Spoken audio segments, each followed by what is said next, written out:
Perkenalkan, nama saya Miftahudin. Saya dari manajemen Bakso Rusuk Jos. Insya Allah di sini kita akan sedikit memaparkan tentang bagaimana Bakso Rusuk Jos.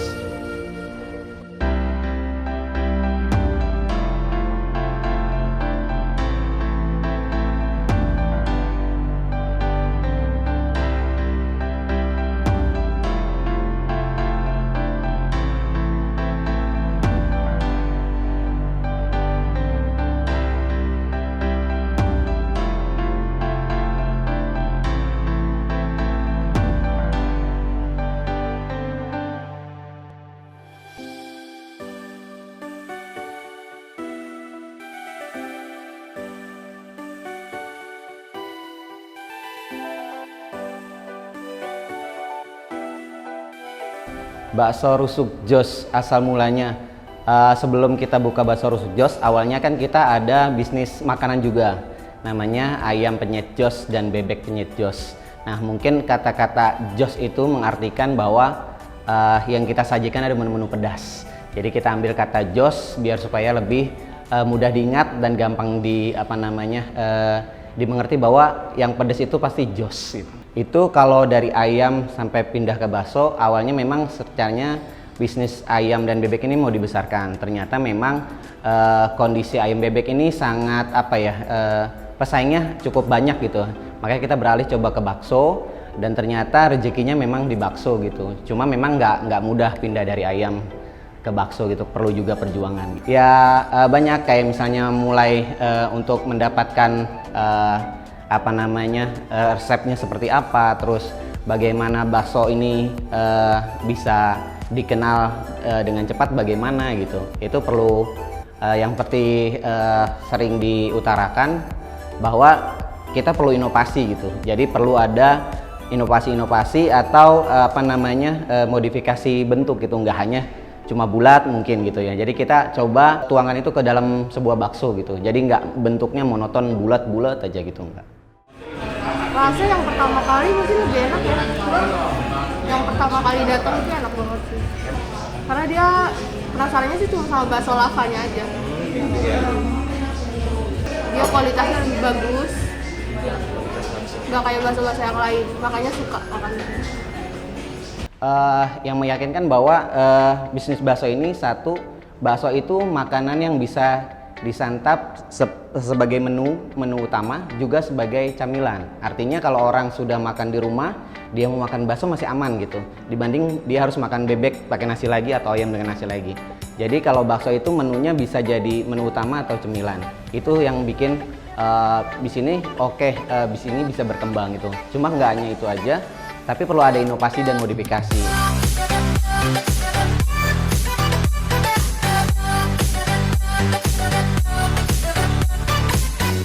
Yaitu kita ada tagline selain unik, viral, dan fenomenal, tagline kita juga inovasi atau mati gitu. Jadi perlu ada perbaharuan bentuk, perbaharuan resep, perbaharuan menu gitu. Jadi setiap 6 bulan sekali biasanya kita ngeluarin menu baru untuk bisa mengenjot penjualan juga dan berbeda dari bakso-bakso lainnya.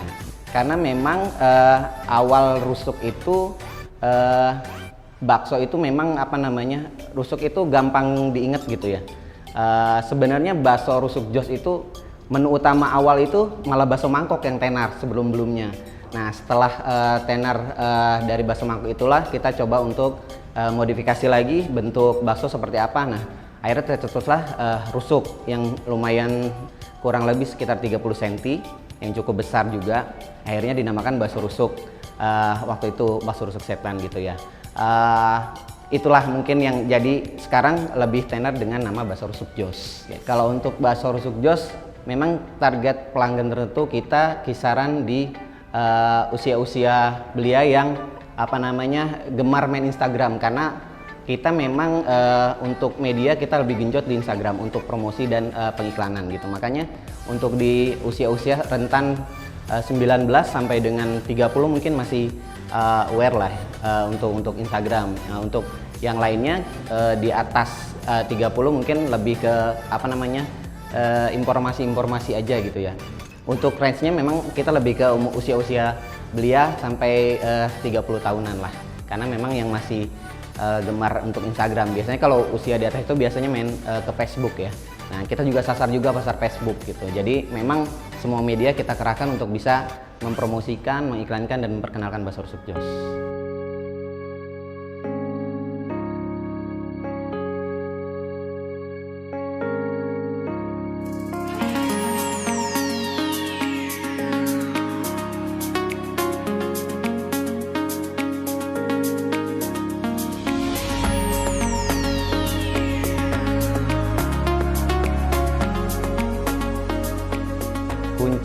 Kunci bukan hanya bakso rusuk Jos, pasti semua juga sih.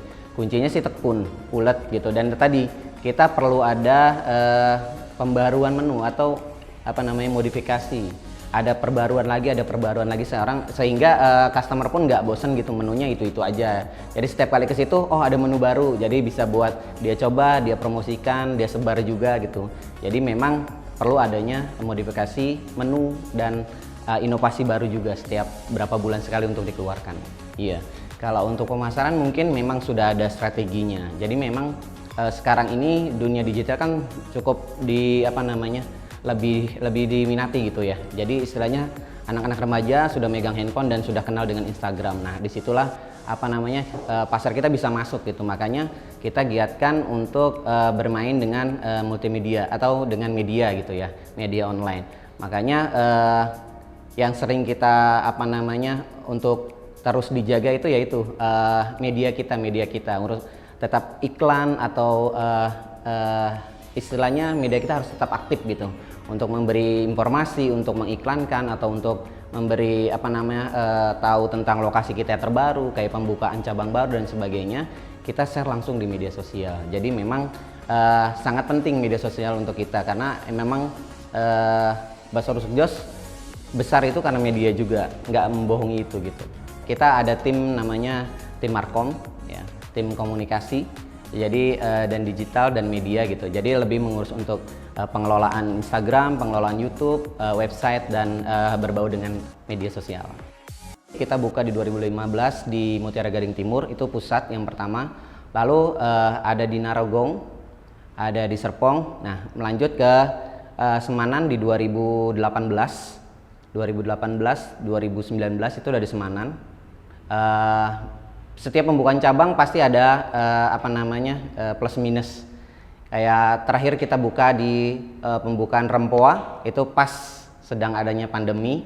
Jadi kita berbeda untuk pembukaan yang di Rempoa. Di Rempoa itu kita buka sangat-sangat sederhana. Artinya bukan berarti tempatnya sederhana, tapi secara acara. Biasanya kita mengundang ada videografer, ada YouTuber, terus masyarakat sekitar, istilahnya dengan tokoh masyarakat, tokoh agama gitu untuk membuka acara dan sebagainya. Tapi untuk di Rempoa karena memang kondisinya harus tidak mengundang banyak orang, jadi sangat-sangat berbeda gitu. Sepi lah, hanya kru dan ownernya saja yang membuka acara dan di grand opening bakso rusuk Rempoa.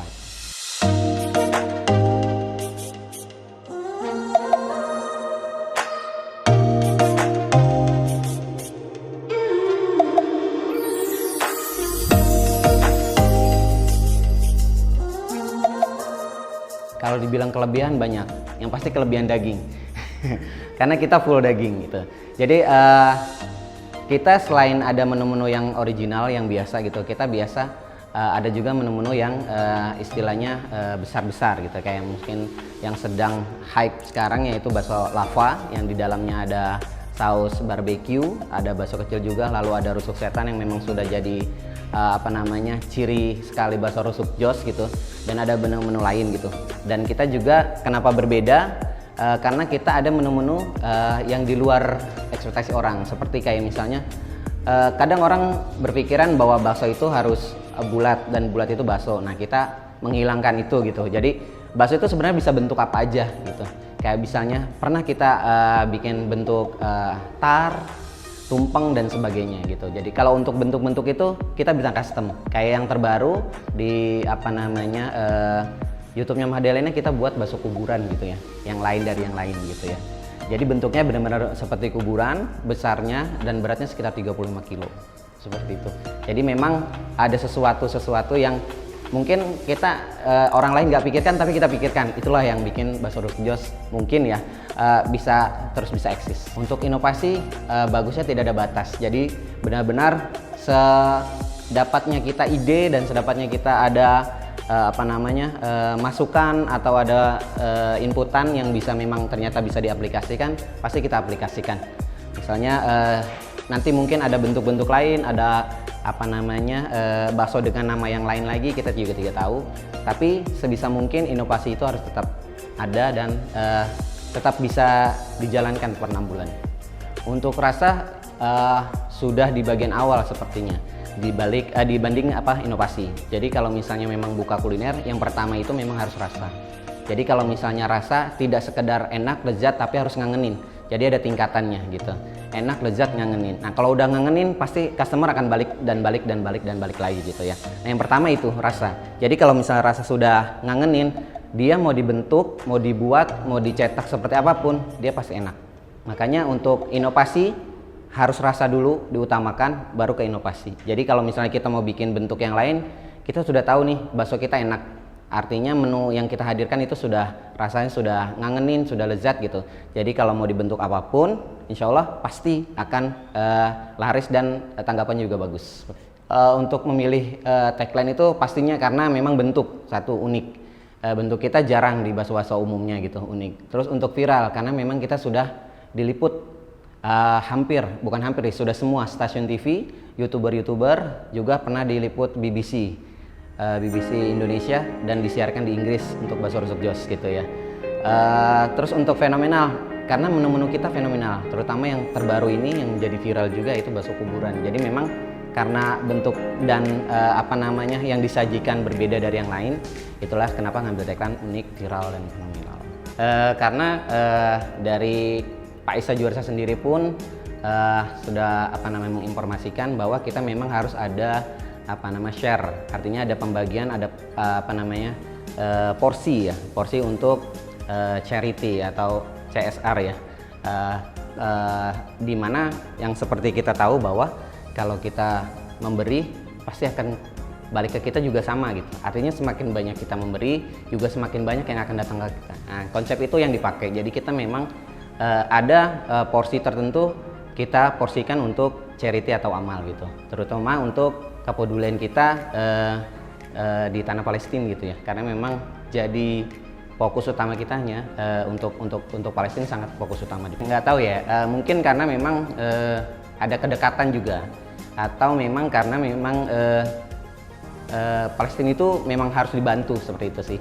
Jadi memang di situ kan dibilang tanah haram ya, tanah yang sangat suci ya. Mungkin berdoa kita bahwa kita istilahnya memberikan sesuatu untuk tanah suci, artinya insya Allah akan ada kembali sesuatu kepada bakso rusuk jos yang niatnya memang suci gitu. Iya. Sekali lagi untuk charity kita sudah memposisikan atau memporsikan dananya seberapa besar, dan kalau dibilang kalau ketakutan dan sebagainya yang tadi lagi kita kebalik bahwa kalau kita memberi pasti akan diberi, artinya berkahnya itu sudah terasa gitu, artinya kita nggak akan takut bahwa itu akan berkurang, tapi insya Allah itu akan bertambah.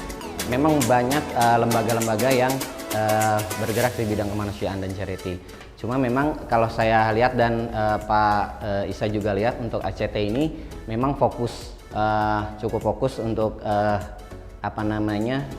kepeduliannya di tanah Palestina gitu ya. Nggak hanya soal pendidikannya juga, nggak hanya soal kemanusiaan juga, mungkin beberapa hal yang berbau dengan tanah Palestina gitu ya.